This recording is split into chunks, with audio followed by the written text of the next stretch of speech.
നമസ്കാരം. ഞാൻ വേണുഗോപാൽ. ഇംഗ്ലീഷ് ഗ്രാമറിൻ്റെ മറ്റൊരു ക്ലാസ്സിലേക്ക് സ്വാഗതം. നമ്മൾ കഴിഞ്ഞ ക്ലാസ്സിൽ ഇഫ് ക്ലോസുമായി ബന്ധപ്പെട്ട് കണ്ടീഷണൽ സെൻറ്റൻസുകൾ ഫോം ചെയ്യുന്നതിനെക്കുറിച്ച് പറഞ്ഞിരുന്നു. അതായത് 3 ഫോംസിലാണ് കണ്ടീഷണൽ സെൻറ്റൻസുകൾ വരുന്നത്.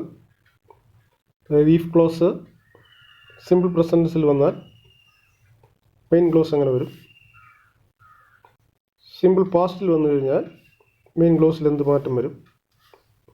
പാസ്റ്റ് പെർഫെക്റ്റിൽ വന്നു കഴിഞ്ഞാൽ മെയിൻ ക്ലോസിൽ എന്ത് മാറ്റം വരും. നമ്മളത് വ്യക്തമായി പറഞ്ഞിട്ടുണ്ടായിരുന്നു. അതുപോലെ തന്നെ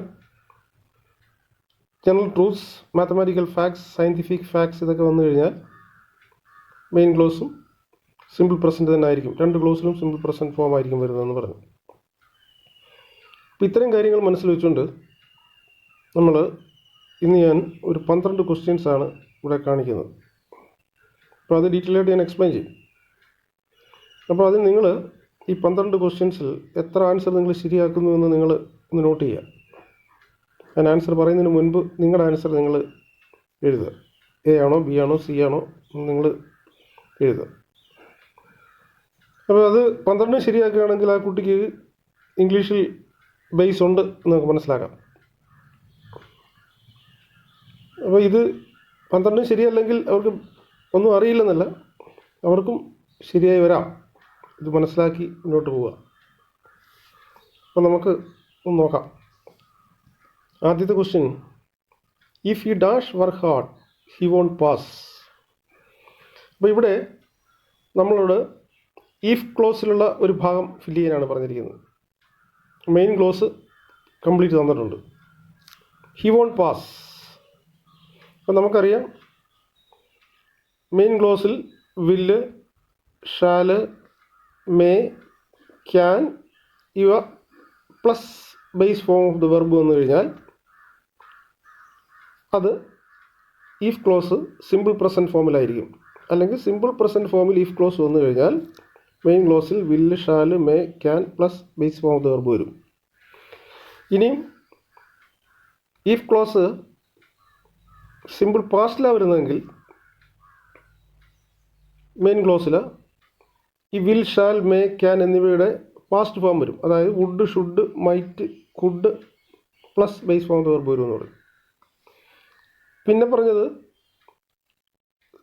ഇഫ് ക്ലോസ് പാസ്റ്റ് പെർഫെക്റ്റിൽ വന്നാൽ ഹാഡ് പ്ലസ് പാസ്റ്റ് പാർട്ടിസിപ്പിളാണ് വരുന്നതെങ്കിൽ, അല്ലെങ്കിൽ ഹാഡ് പ്ലസ് V3 ആണ് വരുന്നതെങ്കിൽ മെയിൻ ക്ലോസിൽ would have, should have, might have, could have plus V3 form of the verb വരുമെന്ന് പറഞ്ഞു. അപ്പം അത് മനസ്സിൽ നമുക്കുണ്ട്. അത് വെച്ചിട്ട് നമ്മളത് നോക്കാം. അപ്പോൾ ഇവിടെ മെയിൻ ക്ലോസ് ആകുന്നിരിക്കുന്നത് ഹി വോണ്ട് പാസ്.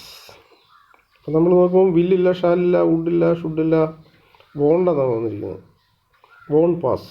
അപ്പോൾ എന്താണ് വോണ്ട് പാസ്? നമ്മൾ മനസ്സിലാക്കേണ്ടത് വിൽ പ്ലസ് നോട്ടാണ് വോണ്ട്. അപ്പോൾ വിൽ നോട്ട് പാസ് എന്നുള്ളതാണ് വോണ്ട് പാസ് ചെയ്തിരിക്കുന്നത്. അപ്പോൾ വില്ലാണ് വന്നിരിക്കുന്നത്. വിൽ പ്ലസ് ബേസ് ഫോം വന്നിട്ടുണ്ട്. നമുക്ക് മനസ്സിലാക്കാം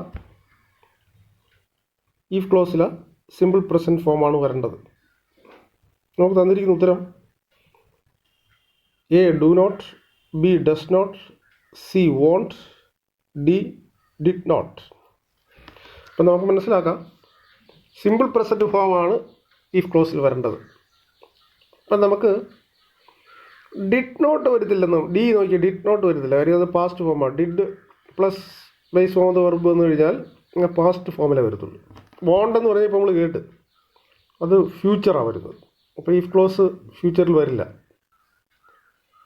അടുത്തത് ഡു നോട്ടും ഡസ് നോട്ടും വരുന്നത്. അത് രണ്ടും പ്രസൻറ്റ് ഫോമിൽ വരുന്ന, സിമ്പിൾ പ്രസൻറ്റ് ഫോമിൽ വരുന്നതാണ് ഡു നോട്ടും ഡസ് നോട്ടും. അപ്പോൾ അവിടെ യോജിക്കുന്നത് ഡു നോട്ടാണോ ഡസ് നോട്ടാണോ എന്ന് കണ്ടുപിടിക്കണം. അപ്പം അവിടെ സബ്ജക്റ്റ് നോക്കുക. സബ്ജക്റ്റ് നോക്കുമ്പോൾ ഹി ആണ്. ഹി സിംഗുലറാണ്. ഹി സിംഗുലറായിട്ട് വരുമ്പോൾ വെർബും സിംഗുലർ ഫോമിൽ വരണം. അപ്പോൾ നോട്ട് ചേർന്ന് വെർബിനെ വരുത്തണമെന്നുണ്ടെങ്കിൽ അവിടെ ഓക്സിലിയറി വെർബിനെ പുറത്തെടുക്കണം. വർക്ക്സ് എന്നുള്ള വെർബായിരുന്നു. അത് വർക്ക്സ് ആകുമ്പോൾ ഡസ് പ്ലസ് വർക്ക് ആയത്. അപ്പം if he does not work hard, അവൻ കഠിനമായി പ്രയത്നിച്ചില്ല എങ്കിൽ ഹി വോണ്ട് പാസ്, അവൻ പാസ്സാകണമെന്നില്ല. അപ്പോൾ അവൻ പാസ്സാകില്ല കഠിനമായിട്ട് പ്രയത്നിച്ചില്ലെങ്കിൽ. അപ്പോൾ അവിടെ നമ്മുടെ റൈറ്റ് ഉത്തരം does not work hard. If he does not work hard എന്ന് പറയുമ്പോൾ അവിടെ വർക്ക്സിനെ നമ്മൾ സ്പ്ലിറ്റ് ചെയ്തുകൊണ്ടാണ് ഡസ്സും വർക്കും കൂടെ വന്നത്. നോട്ട് ചേർക്കേണ്ടതുകൊണ്ടാണ് അവിടെ സ്പ്ലിറ്റ് ചെയ്യേണ്ടി വന്നത്. അപ്പോൾ അല്ലെങ്കിൽ ഇഫ് ഹി വർക്ക്സ് ഹാർഡ് എന്ന് വന്നേനെ.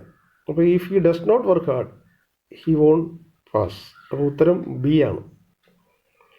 അടുത്തത് if he slow he dash come in time.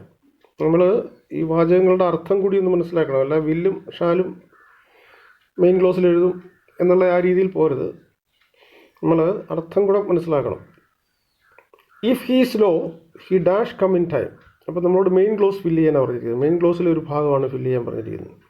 അപ്പോൾ നമ്മൾ നോക്കേണ്ടത് ഇഫ് ഹി സ്ലോ, ഈസ് വന്നുകൊണ്ട് അത് പ്രസൻറ്റ് ടെൻസ് ആണ്. ഇഫ് ഹി സ്ലോ, അവൻ സ്ലോ ആകുന്നുവെങ്കിൽ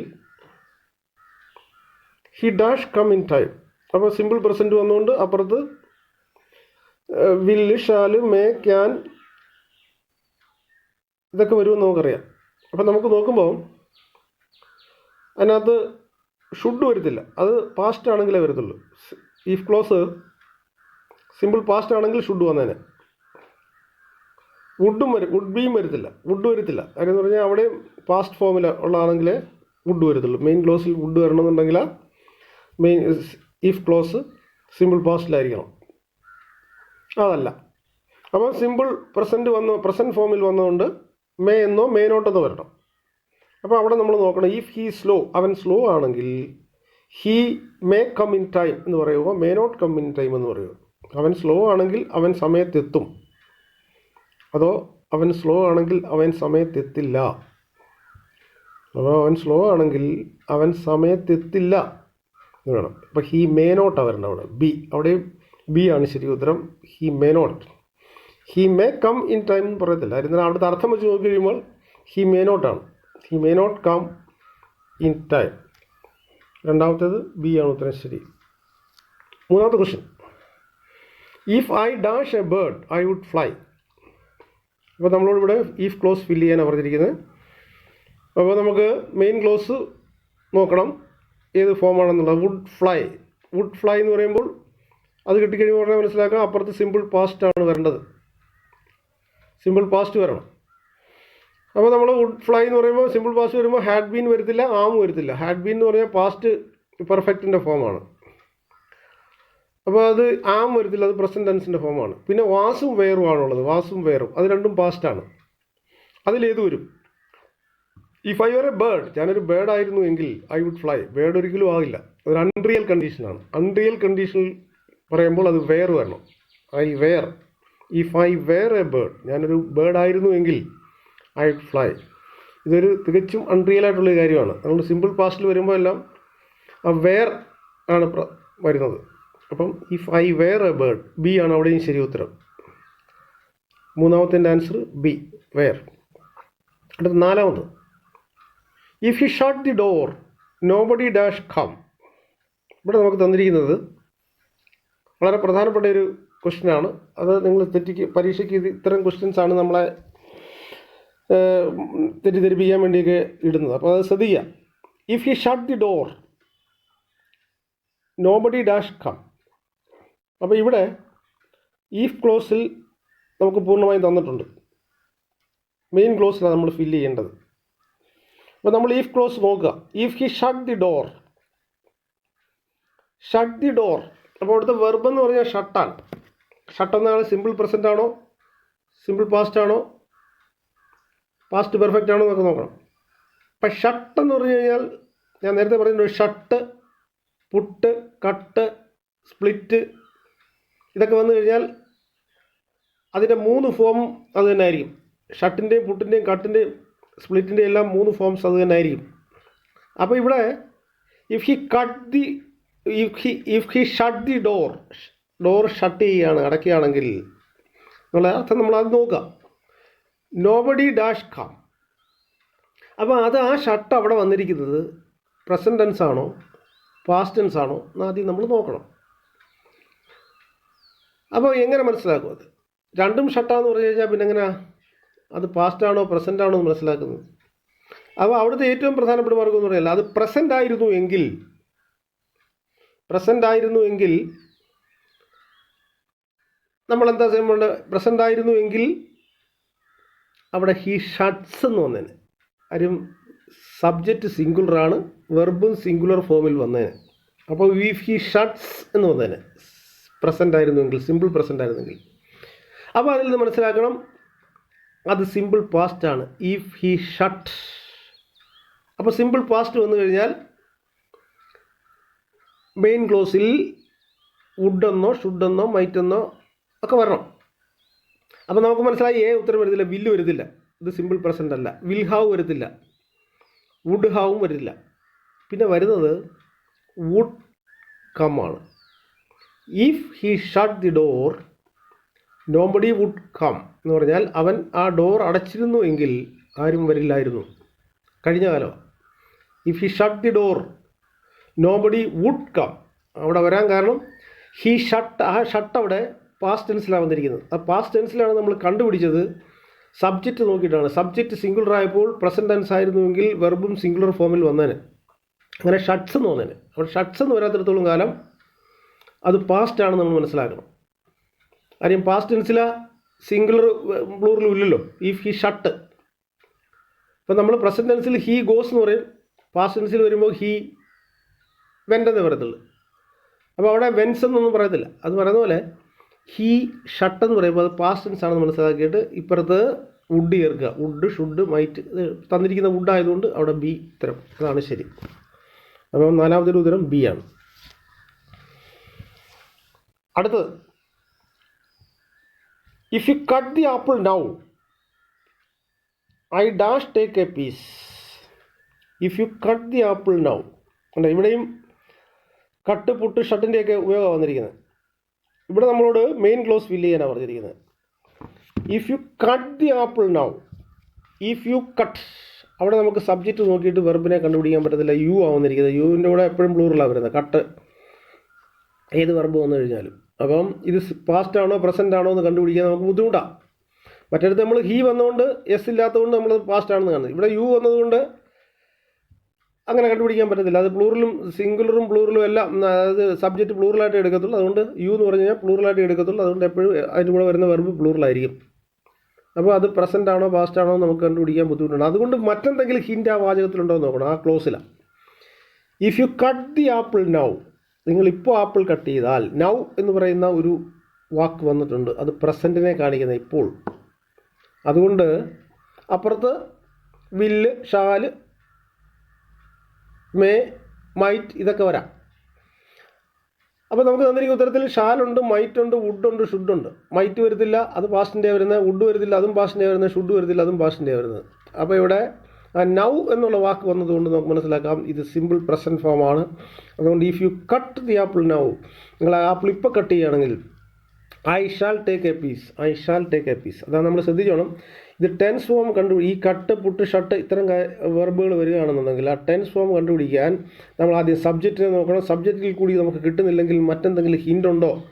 അപ്പോൾ ഇപ്പോൾ if you cut the apple yesterday എന്നാണ് വന്നിരുന്നതെങ്കിൽ, നിങ്ങൾ ആ ആപ്പിൾ ഇന്നലെ കട്ട് ചെയ്തിരുന്നുവെങ്കിൽ അത് വരുന്നത് എസ്റ്റർഡേ എന്നായിരുന്നെങ്കിൽ അവിടെ മൈറ്റെന്നോ വുഡെന്നോ ഷുഡെന്നോ ഏതെങ്കിലും വന്നേനെ. അപ്പോൾ അതാണ് അഞ്ചാമത്തേൻ്റെ ശരി ഉത്തരം എ ആണ്. Shall. I shall take a piece. അടുത്ത ആറാമത്തത്, if you dash loudly others could also hear. അപ്പോൾ നമുക്കിവിടെ മെയിൻ ക്ലോസ് ആണ് തന്നിരിക്കുന്നത്. മെയിൻ ക്ലോസിൽ തന്നിരിക്കുന്ന കുഡ് ഹിയർ എന്നുള്ള, could also hear, could hear. അപ്പോൾ നമുക്ക് മനസ്സിലായി അത് സിമ്പിൾ പാസ്റ്റ് വന്നപ്പോഴാണ് വുഡ്, ഷുഡ്, കുഡ് ഇതൊക്കെ വരുന്നത്, plus base form of verb വരുന്നത്. അപ്പോൾ ഇപ്പുറത്ത് സിമ്പിൾ പാസ്റ്റ് വരണമെന്ന് മനസ്സിലാക്കണം. അപ്പോൾ നമ്മളിവിടെ നോക്കുമ്പോൾ ഇഫ് യു, നമുക്ക് തന്നിരിക്കുന്ന ആൻസർ എന്ന് പറഞ്ഞു കഴിഞ്ഞാൽ read, will read, would read, none of this. Read എന്ന് പറഞ്ഞു കഴിഞ്ഞാൽ റീഡ് എന്ന് പറഞ്ഞു കഴിഞ്ഞാൽ പ്രസൻറ്റ് ടെൻസ് ആണ്. RED read. നമ്മൾ അതിലൂടെ നമ്മൾ നേരത്തെ പറഞ്ഞ പോലെ നിങ്ങൾ സിമ്പിൾ പ്രസൻ്റ് ആണെന്ന് അറിയാൻ ING ചേർത്ത് നോക്കും. റീഡിങ് അപ്പോൾ അത് സിമ്പിൾ പ്രസൻ്റ് ആണ്. വിൽ റീഡ് എന്ന് പറയുമ്പോൾ അത് സിമ്പിൾ ഫ്യൂച്ചറാണ്. വുഡ് റീഡ് അതിൻ്റെ പാസ്റ്റ് ഫോമാണ്. വില്ലിൻ്റെ പാസ്റ്റ് ഫോമാണ് വുഡ് റീഡ് എന്ന് പറയുന്നത് ഇപ്പുറത്ത് പാസ്റ്റ് വരണം. അപ്പം അടുത്തത് നൺ ഓഫ് ദീസ്. അപ്പോൾ നമ്മൾ വിചാരിക്കും നൺ ഓഫ് ദീസ് ആയിരിക്കും. ഇതിനകത്തും ആ വാക്ക് റീഡ് എന്നുള്ളതിൻ്റെ past form none of these ആയിരിക്കും. നമുക്കറിയാവുന്ന കുട്ടികളാണെങ്കിൽ പെട്ടെന്ന് എഴുതും. അപ്പോൾ നമ്മൾ നൺ ഓഫ് ദീസ് ആണെന്ന് ചില കുട്ടികൾ എഴുതിയിട്ട് D ഉത്തരം എഴുതും. പക്ഷേ ഇവിടെ നൺ ഓഫ് ദീസ് അല്ല. ഇവിടെ ആദ്യം കൊടുത്തിരിക്കുന്ന A എന്ന് പറയുന്നത് റീഡാണ്. റീഡ് എന്ന് പറഞ്ഞാൽ ഇവിടെ പാസ്റ്റ് ആയതുകൊണ്ട് അതിനെ വായിക്കേണ്ട റെഡ് എന്നാണ്. കാരണം അതിൻ്റെ പ്രസൻറ്റ് ടെൻസും പാസ്റ്റ് ടെൻസും പാസ്റ്റ് പാർട്ടിസിപ്പിളും എല്ലാം റീഡ് തന്നെയാണ്. അപ്പോൾ വായിക്കുമ്പോൾ നമ്മൾ റെഡ് എന്ന് റെഡ് സ്പെല്ലിങ് അത് തന്നെ. അപ്പോൾ ഇവിടെ നമ്മൾ ഇത്തരം പരീക്ഷയ്ക്ക് ചോദിക്കാൻ സാധ്യതയുള്ളൂ. അപ്പോൾ ഇത് നമ്മൾ തെറ്റാൻ വേണ്ടിയിട്ട് ചോദിക്കുന്നത്. അപ്പോൾ അത് മനസ്സിലാക്കുന്നവർക്ക് പെട്ടെന്ന് എഴുതാം. അപ്പോൾ ഇഫ് യു റെഡ് ലൗഡ്ലി എന്നാണ് വായിക്കേണ്ടത്. ഇഫ് യു റെഡ് ലൗഡ്ലി, നിങ്ങൾ ഒച്ചത്തിൽ വായിച്ചിരുന്നുവെങ്കിൽ അതേഴ്സ് കുഡ് ആൾസോ ഹിയർ, മറ്റുള്ളവർക്കും കേൾക്കാൻ കഴിയുമായിരുന്നു. അപ്പം അവിടെ നമ്മൾ മനസ്സിലാക്കിയത് മെയിൻ വെർബിൽ കുഡ് വന്നതുകൊണ്ട് ഇപ്പുറത്ത് ഈഫ് ക്ലോസില പാസ്റ്റ് ഫോം വരണം, വെർബിൻ്റെ പാസ്റ്റ് ഫോം വരണം. പാസ്റ്റ് ഫോം വരാൻ നോക്കിയപ്പോൾ നമ്മൾ ഇവിടെ നോക്കിയപ്പോൾ റീഡ് അല്ല, അത് റെഡായിട്ടാണ് വന്നിരിക്കുന്നത് മനസ്സിലാക്കിയിട്ട് റീഡിൻ്റെ പാസ്റ്റ് ടെൻസും റീഡ് എന്ന് തന്നെ എഴുതുന്നത്, പക്ഷേ റെഡ് എന്നാണ് വായിക്കുന്നത് മനസ്സിലാക്കിയിട്ട് ആ സ്പെല്ലിങ് അത് തന്നെ. അതുകൊണ്ട് ഇഫ് യു റെഡ് ലൗഡ്ലി അങ്ങനെ എഴുതണം. അങ്ങനെ എഴുതി കഴിഞ്ഞാൽ ശരിയാവും. അപ്പോൾ ഇവിടുത്തെ ആൻസർ A ആണ് ശരി. If you red loudly others could also here. അപ്പോൾ ഇന്ന് നമ്മൾ ഈ 6 ക്വസ്റ്റ്യൻസാണ് ഡിസ്കസ് ചെയ്യുന്നത്. ബാക്കി 6 ക്വസ്റ്റ്യൻസ് അടുത്ത വീഡിയോയിൽ. അപ്പോൾ നിങ്ങൾ ഈ 6 ക്വസ്റ്റ്യൻസിൻ്റെ ആൻസേഴ്സ് നിങ്ങൾ നോട്ട് ചെയ്തിട്ടുണ്ടാവും. നിങ്ങളുടെ ആൻസറുമായിട്ട് നോക്കുക, എത്ര എണ്ണം ശരിയായി എന്നുള്ളത് നോക്കുക. അടുത്ത ക്ലാസ്സിൽ നമുക്ക് ബാക്കിയുള്ള ഭാഗം നോക്കാം. Okay, thank you.